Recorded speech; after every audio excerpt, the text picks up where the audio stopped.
For my project team, I decided to do my project on the book Splatter by Diane Albert. This book is about the three primary colors, in this case, red, yellow, and blue, and how they have to work together to make a pretty painting. I did this lesson at Lad Acres Elementary School in a first grade classroom. Good morning, everybody. Good morning.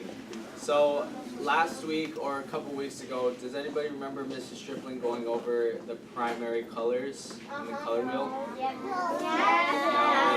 Some of you. Can somebody remind me what the primary colors are? Grady?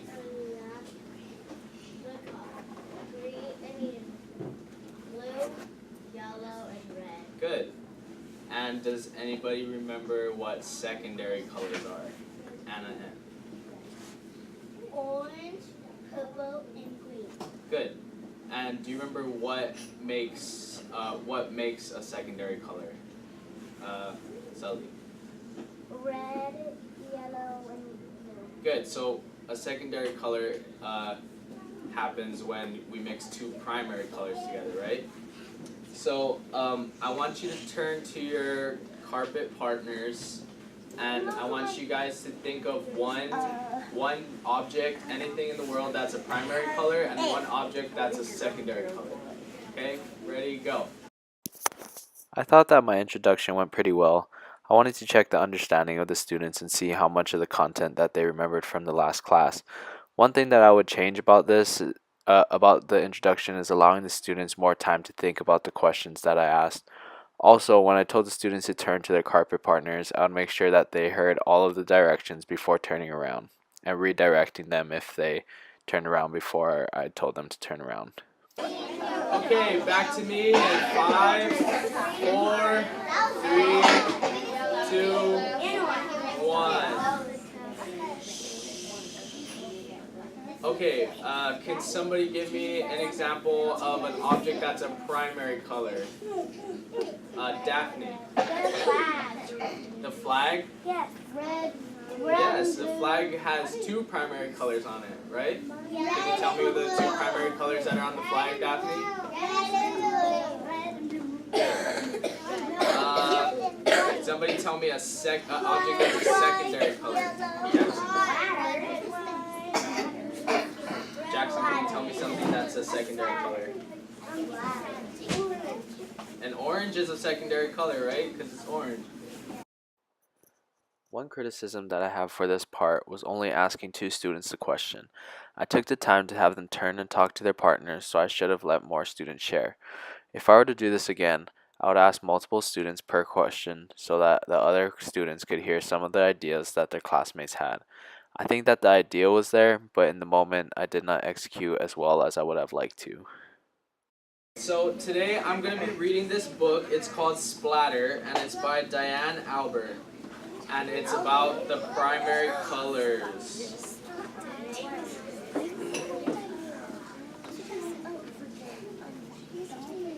Is everybody ready?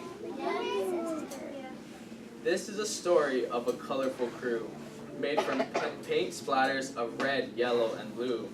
Each of them had an artistic flair with splotches and blotches and spiky wet hair.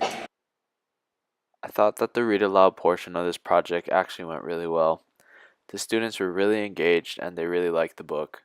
This particular book is a rhyming book with a similar style to Dr. Seuss, which is why I think the students enjoyed this book so much.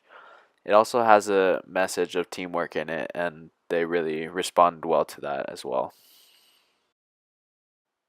During read alouds, the students are focusing on characters. This is why I'm going to ask the students about the main characters, what we know about them, and one of the main themes of the book. The end.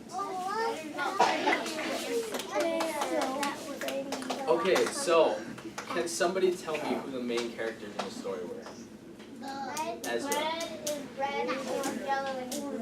Good. So the primary colors are the main characters in the story, right?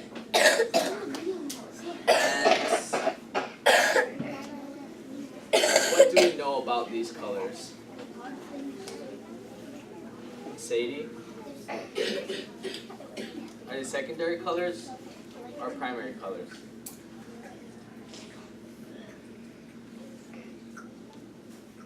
need some time to think about it. They're primary? Yeah, they're primary colors. Were the characters able to create the beautiful picture just working on by themselves on their own painting? No? Yeah, so what did they have to use to create the nice picture? They can mix each other up. Ashlyn? Teamwork. Good, they used teamwork, right? Because by themselves they couldn't make all these colors, but when they mixed together they could work together and they made this beautiful painting. Now I'm going to talk about the art portion of the project. After the read aloud, students went to PE. While the students were at PE, I set up for the art project. I watered down the tempera paints, got the straws, plates, and cups from the workroom, and grabbed the paintbrushes. After they got back from PE, students had a little bit of time to eat their snack, and then we cleaned up and started the project. Unfortunately, at this time, my camera ran out of memory, so I was not able to record the introduction to the art lesson. In my introduction to the art lesson, I showed the students what they would be making. I went through basic steps like taking the paintbrush, making a big wet dot on their paper, and blowing on that dot with a straw to make the little monsters. I demonstrated this process on the Elmo so that the students could see what I was doing. After talking to my teacher after the lesson, this is where I made a crucial mistake. I did not go into enough detail with my instructions of what to do after the students used the paintbrush. We had set out paper plates so that the students could put their paintbrushes on after they were done using it. The students were sharing paint cups, and the paint cups were too light to hold up the paintbrushes. This led to a lot of spills during the project. Due to the fact that my camera ran out of memory, I was trying to run around the classroom and record and take some pictures on my phone. I got to ask some students about their artwork and ask some questions to check understanding. So what colors did you use to make your paintings? I need red. I just splattered that one and swirled it. I splattered that one and swirled it. And this one got mixed to that one. So what color mixed to with what color? In the middle. This one makes purple. This one makes orange. What two colors made purple? Red and blue. How do you make So what two colors did you use to make that one? red and blue? What kind of colors are those? Purple. Red and blue. Well, it made purple, right? Yeah, red and blue. Are they primary or secondary colors? Primary. Good, and they made purple, which is Secondary. good. After the students were done with their art projects, we put them on the drying rack to dry for the week. We then took the time to wipe down the tables with Clorox wipes to get all of the paint off of them. The following week, we revisited their art projects to finish them off. I gave each of the students 3 pairs of eyes and 3 mouths.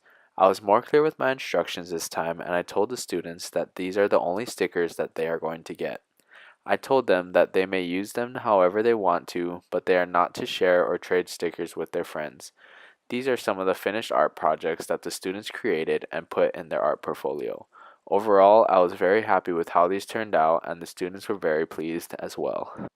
In conclusion, I thought that this was a very good learning experience for me. This was the first lesson that I have ever taught, and it was very helpful for me to get feedback from my mentor teacher. The main takeaways that I got from this lesson was that paying attention to the fine details is very important, especially when working with younger kids. My mentor teacher told me that when teaching a lesson, you have to break down the lesson into the finest details.